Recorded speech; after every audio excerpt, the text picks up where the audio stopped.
Alright, you guys, so real to real, I'm not gonna lie, I didn't think I was gonna like post this or anything, but I'm starting to think that this might help somebody that I don't realize I could help. I don't know if I said that right.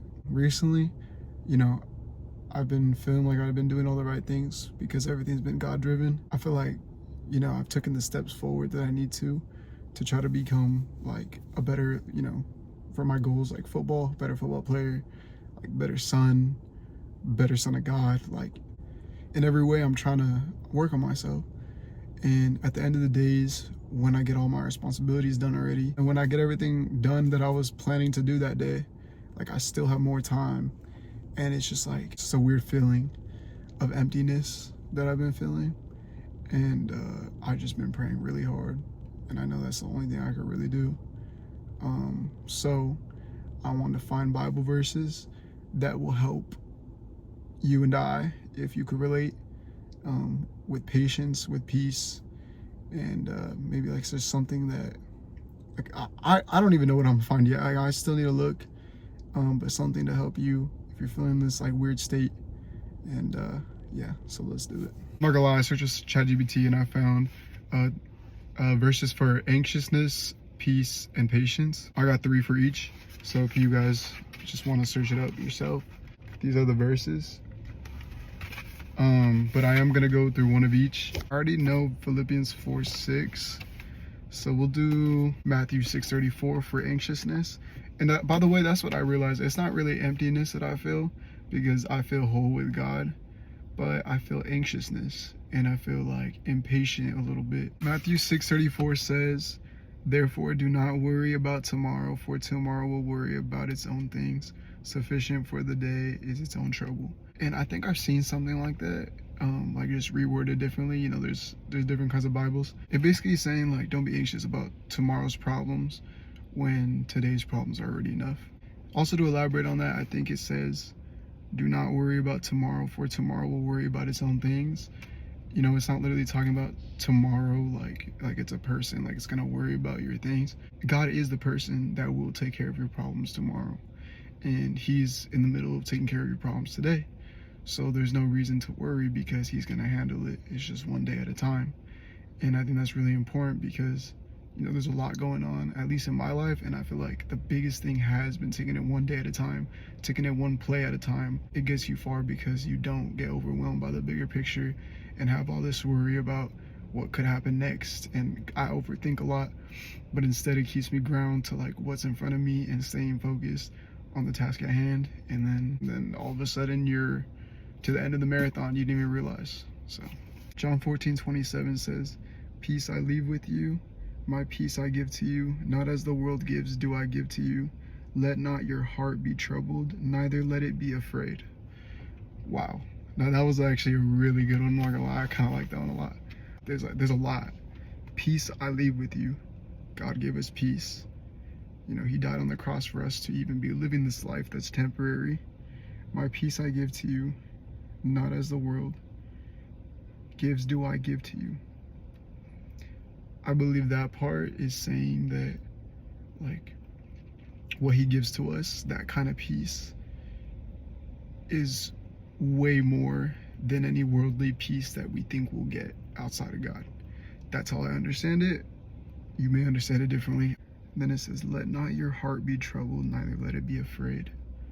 Well, first of all, I fear no man, I only fear God. And I think that that last part kind of basically is another way of saying that. But first it says, "Let not your heart be troubled," meaning, you know, don't stress, be at peace. Wow, that's a really good verse though. Romans 12:12 says, "Rejoicing in hope, patient in tribulation, continuing steadfastly in prayer." This is exactly like the attitude that I'd say that I have, is that like, yes, I'm feeling this anxiousness and like this weird feeling that I'm feeling right now, but I am going to prayer and praying even harder when I feel like it gets even harder, instead of, you know, worrying and like instead of like being upset or like panicking, like I'm just praying harder, and I know to just put it in God's hands and to continue to be patient. To break it down, rejoicing in hope, I'd say, means like being okay with just having faith that's how I understand it. Again, like a lot of people may have their different ways of seeing things, but it all has the right intention. For me though, rejoicing in hope, I feel like that's like just being okay with just having faith in God and, you know, just keeping hope and not worrying. Patient in tribulation. So right now I'd say I'm in tribulation, but it's not like I'm going through anything crazy. If anything, it's a lot of mental, but I'm trying to be patient. That's why I'm here doing these verses and trying to, like, this video hopefully helps somebody, but also this helps me a lot, just like vlogging for myself, you know what I mean? This may seem silly, but it actually helps, and I'd rather be doing this than anything else on a Saturday night, to be honest. Some Bible study with my 17 subscribers. I love it. And then continuing steadfastly in prayer, honestly, is like what I said already, is just continuing to pray and pray and pray about it instead of worrying. I got my King James Bible. It did me very well tonight, and I hoped I helped some of you guys out that may be going through anxiousness, you know, lack of peace or lack of patience. And yeah, don't ever worry. Just put it in God's hands. Everything's gonna work out the way it's supposed to. It's God's timing. Last but not least, I almost forgot. I just wanted to do a little prayer for whoever may need it, and also I do about like 5 prayers a day, so let's just do it on camera for this one time. So I'm gonna start. God, thank you for giving me the opportunity to wake up this morning. God, thank you for giving me the strength to be able to put this on the internet and get the words out that I wanted to, and to be able to have the strength to do a Bible study and to be vulnerable with these people, showing them how I truly feel and not hiding it. God, thank you for allowing me to have another breath. Thank you for allowing me to continue at my goals that I strive for every day. God, I ask you to give me patience, give me knowledge. Don't make me feel anxious anymore. Allow me to just understand that it's your timing, and I may not understand things all the time, but I do know that everything that's happening is for a reason, and it's your plan. And I do know that your way is the only way, and that's why I want to go through your path, God. And I ask you to continue, keep your hand over my heart and my friends and family and my viewers, and allow them to fight through any challenges and tribulations that they may be going through, and understand that they always have you in everything that they do. Please continue giving me the strength to be making decisions God-driven. I love you, God. Please forgive me all my sins as I try to be better every single day. And I say these things in your name. Amen.